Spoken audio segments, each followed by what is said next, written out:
And so I think there's been a sea change in the last just several years. 50 years ago, there was a congressional hearing, and it was coming out of Project Blue Book. And there was a lot of laughter and a lot of jokes about little green men in outer space. 50 years ago, that's the way it was. Now, things have changed. Now people are looking at are they a threat militarily? What kinds of sensors do we have? What kind of metrics do we have? We now have, frame by frame, an analysis of these objects. These objects travel between Mach 5 and Mach 20. That's 20 times the speed of sound. These objects can zigzag, and we can measure the g-force inside this object. The g-forces are several hundred times the force of gravity. In other words, any living person's bones would be crushed by these objects, so they're probably drones of some sort.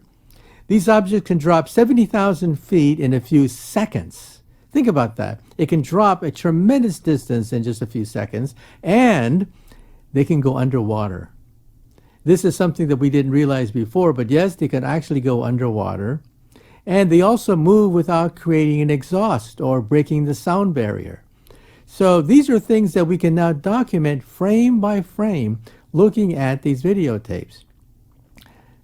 So for yourself, what was the shift? And how did you feel about UFOs, say like 10, 15 years ago? Well, there is this giggle factor, and it's the third rail, of course, of your scientific reputation, if you believe in these things. But the evidence is accumulating over the last several years. Now, when I was first approached by Carolyn Corey, the producer of this film, A Tear in the Sky, I was skeptical. I said to myself, come on. I mean, 5 days? 5 days you're going to look for flying saucers in the sky? What happens if the aliens are camera shy and they don't show up in 5 days? So I was pleasantly surprised when they actually found something. They actually have photographic evidence of objects that can gyrate just the way the Pentagon has said. And so we now have a sea change. A center of gravity has changed with regards to looking at these objects. We no longer simply look at one individual seeing something in the sky. No, we demand hours of videotape, multiple sightings by multiple modes. That's the gold standard now. So what do you think is happening? Do you think that this is something that maybe another government from another country has created that far surpasses our abilities, or do you think that this is coming from somewhere else? Well, the Pentagon has listed, I think, 5 different options. One option, of course, is that they're weather balloons or something that's an artifact of our space program. Maybe a piece of rocket that is plunging back into the Earth's atmosphere. That's one category. Another category is anomalous weather events. They happen, and they have to be looked at very carefully. But the last option is other. That is not just the Russians or the Chinese, because these objects apparently can gyrate faster than what the Chinese and the Russians can muster, but it opened the door to the possibility of other. They didn't specify what other was, but you can fill in the dots yourself. Now, one possibility for other is hypersonic drones. We see that in warfare now. The Russians, in the Battle of Ukraine, is actually using hypersonic drones to hit targets inside Ukraine. To be hypersonic, you have to go faster than Mach 5. Anything faster than 5 times the speed of sound is called hypersonic. And so the Russians are now fielding hypersonic drones in warfare. But you see, this is something just in the last few months.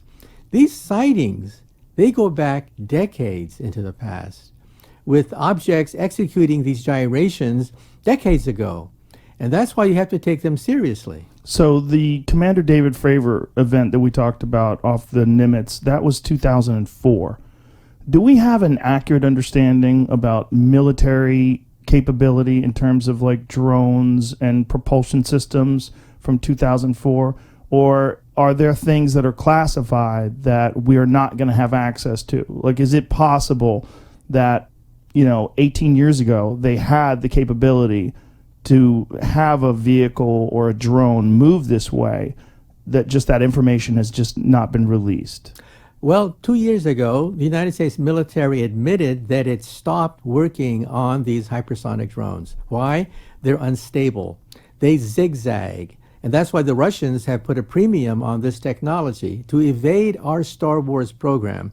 The Russians wanted a rocket that can maneuver and therefore outwit a stationary Star Wars system designed to shoot down these drones. Right. So that's why the Russians have put a priority on this, and they've now fielding in warfare. We actually see them as a military weapon. 2 years ago, the United States military stopped its program. They're too unstable. They were not reliable, and it was not worth the amount of money to put into it because the military was invested in the Star Wars program, not the anti-Star Wars program. But because Vladimir Putin announced the hypersonic drones, then the United States military said, oops, nope, we have to get into the game too. So now the United States is also working on hypersonic drones as well as the Chinese. So the Chinese, the Russians, and the Americans are all working on these things. But you can see how primitive they are.